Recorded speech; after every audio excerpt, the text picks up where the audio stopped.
సాయి కృప nursing institution దగ్గర ఒక కాలువ తీయాలని చెప్పి అసిస్టెంట్ కమిషనర్ గారు మార్నింగ్ నుంచి ఆఫ్టర్‌నూన్ వరకు కంప్లీట్ ఆయనే పర్సనల్‌గా ఉండి దాన్నేదో తొలగించాలని చెప్పి చాలా ఇబ్బంది పెట్టి ఏదో చేయాలనే ఒక వార్ వాతావరణం క్రియేట్ చేయాలనే ఉద్దేశ్యంతో మార్నింగ్ నుంచి ఇక్కడే ఉండడం జరిగింది. నేనేమంటున్నానంటే రామచంద్రారెడ్డి గారు గాని, నేను గాని, మా కుటుంబ సభ్యులు గాని గత 35 సంవత్సరాలుగా ఇన్‌స్టిట్యూషన్స్ నడపడం జరుగుతుంది. ఏ ఒక్కరికి కూడా, ఏ ఒక్కరికి కూడా సార్ గాని, మేము గాని పర్సనల్‌గా ఎటువంటి నష్టం చేయలేదు. పొలిటికల్‌గా గాని, పర్సనల్‌గా గాని. మాకు ఇప్పటికి కూడా ఎవరికీ పర్సనల్‌గా వ్యతిరేకం గాని, శత్రుత్వం గాని ఏమీ లేదు.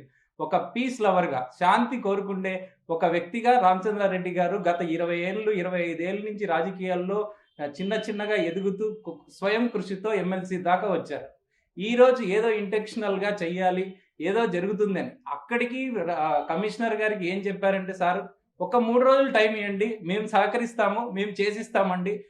మీకేం చెయ్యాలనో కాలువ పోతుంది, అన్నీ పోతుందని" చెప్పి చాలా జాగ్రత్తగా చెప్పారు.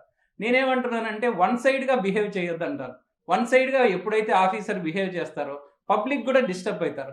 ఏదో మమ్మల్ని ఇబ్బంది పెట్టాలని పబ్లిక్ మొత్తాన్ని ఇబ్బంది పెట్టి కడపలో అక్కడేదో వాతావరణం క్రియేట్ చేయడం వల్ల చాలా డిస్టర్బెన్స్ జరుగుతుంది. నేనేమంటున్నానంటే ఇప్పటికి గూడా వ్యక్తిగతంగా గాని, పార్టీ పరంగా గాని ఏ ఆఫీసర్ గూడా పోవద్దు. మాకు ఎటువంటి శత్రుత్వం గాని, ఎవరితో గాని ఏ విషయము లేదు.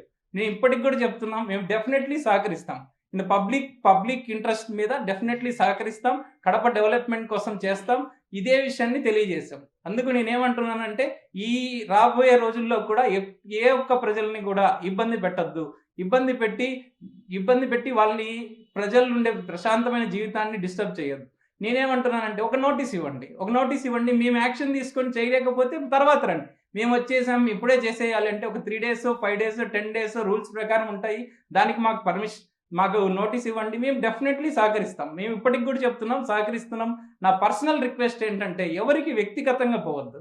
మా నాన్నగారు గాని, నేను గాని ఒక విద్యను ఇటువంటి కడప ఏరియాలో 35 ఏళ్ల నుంచి ఒక విద్యను అందరికీ అందించి మంచి పేరు సంపాదించుకున్నారు తప్ప ఎక్కడా కూడా ఒక రిమార్క్ లేదు. నేను ఈ రోజుటికి కూడా అదే చెప్తున్నాను. అలాగే కొనసాగుతాం. విద్యను ఇంకా మంచిగా అందిస్తాం. మమ్మల్ని ఎవరు కూడా పర్సనల్‌గా ఇబ్బంది పెట్టి, పొలిటికల్‌గా టార్గెట్ చేసి ఇక్కడనే ఇబ్బంది పెట్టాలని దయచేసి చేయొద్దండి. ఈరోజు 46 డివిజన్‌లో కాలువల పూడిక తొలగింపు కార్యక్రమం జరిగింది.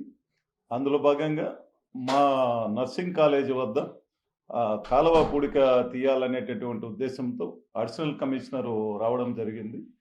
స్వచ్ఛందంగా అందరూ కూడా నేను చెప్పిన తర్వాత అందరూ కూడా కాలువలు పూడికను తీసేదానికి సిద్ధమైనారు. బట్ అయితే అక్కడ వచ్చిన సమస్య ఏంటంటే తాపలను కూడా కొట్టేయాలనేటటువంటి ఉద్దేశంతో అడిషనల్ కమిషనర్ గారు చెప్పడం జరిగింది. దానికి మేమంతా కూడా అడిగింది అతన్ని ఒకటే, నోటీస్ ఇవ్వండి. ఒక నోటీస్ ఇచ్చేంత టైం ఇస్తే డెఫినిట్‌గా ఆ తాపలు కూడా మీకు నీళ్లు పోకపోతే తొలగించి మళ్ళా తాపలు కావాలంటే పెట్టుకుంటామని చెప్పడం జరిగింది. ఏ హౌస్ కట్టుకున్నా కూడా హౌస్ ముందర కాలువ అనేది పోతూ ఉంటుంది. ఇంట్లోకి పోవాలంటే తాప అనేది ఒకటో రెండో ఆ తాపలనేటివి ప్రతి వ్యక్తి కూడా కట్టుకుంటాడు. మేము మున్సిపాలిటీకి కార్పొరేషన్‌కి పూర్తిగా సహకరిస్తున్నాం. కానీ కాంట్రోవర్సీలు చేశాడు. ఈరోజు కాంట్రోవర్సీలు చేసి అతనే దగ్గరుండి ఉదయం నుంచి మధ్యాహ్నం వరకు కూడా పార్టీల పరంగా ఈ విధంగా చేయడం మంచిది కాదంటాను. రాజకీయ నాయకులు అందరము కలిసి కట్టుగా పనిచేస్తే ప్రజలు అభివృద్ధి చెందుతారు, పట్టణం అభివృద్ధి చెందుతుందనేది మా ఆకాంక్ష. ఇంక మీదటైనా కూడా ఏమైనా పనులు చేయాలన్నప్పుడు మాదే కాదు ఎక్కడైనా కూడా పట్టణంలో ఏదన్నా తొలగించాలనుకున్నప్పుడు ఒక నోటీస్ ఇస్తే ఆ నోటీస్‌కి సమాధానం చెప్తారు. లేదంటే వాళ్ళే తొలగించుకునే దానికి వీలవుతుంది. కాబట్టి ఇలాంటి హైడ్రామాలు నడపవద్దని అధికారులకు నేను విజ్ఞప్తి చేస్తున్నాను.